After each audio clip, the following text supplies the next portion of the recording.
Apakah orang yang sudah meninggal bisa melihat keluarganya di dunia? Saya pernah mendengar orang yang sudah meninggal bisa melihat lagi keluarganya di dunia. Terima kasih.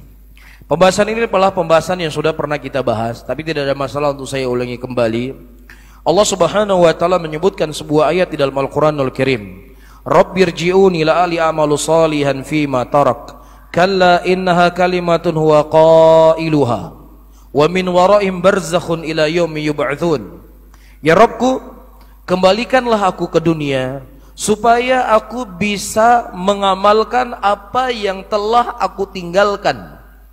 Kata Allah apa? Kalla, sekali-kali kamu tidak akan dikembalikan ke dunia. Itu hanya sekedar omongan kalian saja. Dan di balik ini kata Allah akan ada hari kebangkitan. Iya. Nah, orang ini dia berdoa memohon kepada Allah untuk beramal saleh, untuk sholat, untuk puasa, untuk bertobat, untuk beristighfar. Diizinkan enggak oleh Allah? Untuk beribadah saja enggak diizinkan oleh Allah, apalagi cuma melihat ya kalian anu irmo tiban natehat. Punai jo bule le abang. Ini mau beribadah, mau beramal soleh. Kalla, kata Allah. Ini diantara dalil yang disebutkan oleh para ulama, orang yang telah meninggal itu tidak akan kembali ke dunia. Dan juga hadis ketika Allah Subhanahu wa taala melarang Nabi sallallahu alaihi wasallam ya untuk memberikan izin kepada sebagian orang untuk minum haudnya beliau. Kemudian Rasulullah berkata, ummati, ummati, umatku ya Allah, umatku ya Allah. Kemudian kata Allah Subhanahu wa taala dalam hadis tersebut, innaka la tadri ma ahdatsu ba'dak. Sesungguhnya engkau ya Muhammad tidak mengetahui apa yang terjadi setelah meninggalnya engkau. Kalau seandainya ada orang yang hidup, tentunya Nabi sallallahu alaihi wasallam adalah orang yang paling berhak untuk apa? Untuk hadir di tengah-tengah umatnya. Kan begitu?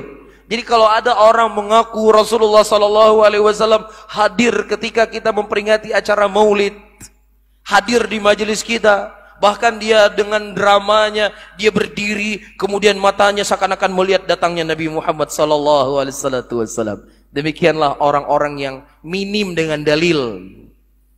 Ya, hanya cerita khurafat yang dia sebarkan di tengah umat Islam. Karena itu yang dia punya.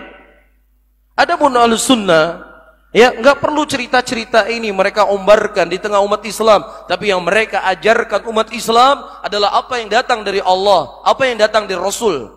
Ya, Nabi kita Nabi Muhammad sallallahu alaihi wasallam, hadisnya begitu jelas, innaka la tadri ma ahdatsu ba'dak. Sesungguhnya engkau tidak mengetahui apa yang terjadi setelah meninggalnya engkau.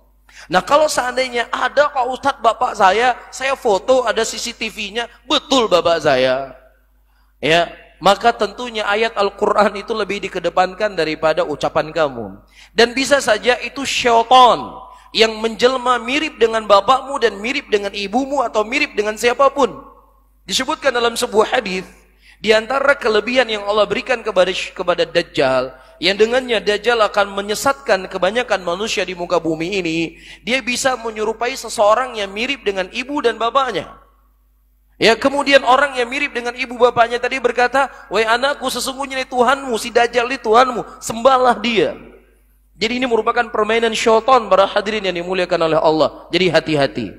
Ya, jadi dua kemungkinan, seseorang ketika dia berada dalam kubur, bisa saja kuburnya itu merupakan lubang dari lubang neraka, maka dia tersibukkan dengan azab yang Allah berikan dalam kuburnya. Atau kubur itu menjadi taman dari taman surga, maka dia menikmati apa yang telah Allah berikan di dalam kuburnya tersebut. Jadi nggak sempat ziarahin antum kemari. Bisa difahami?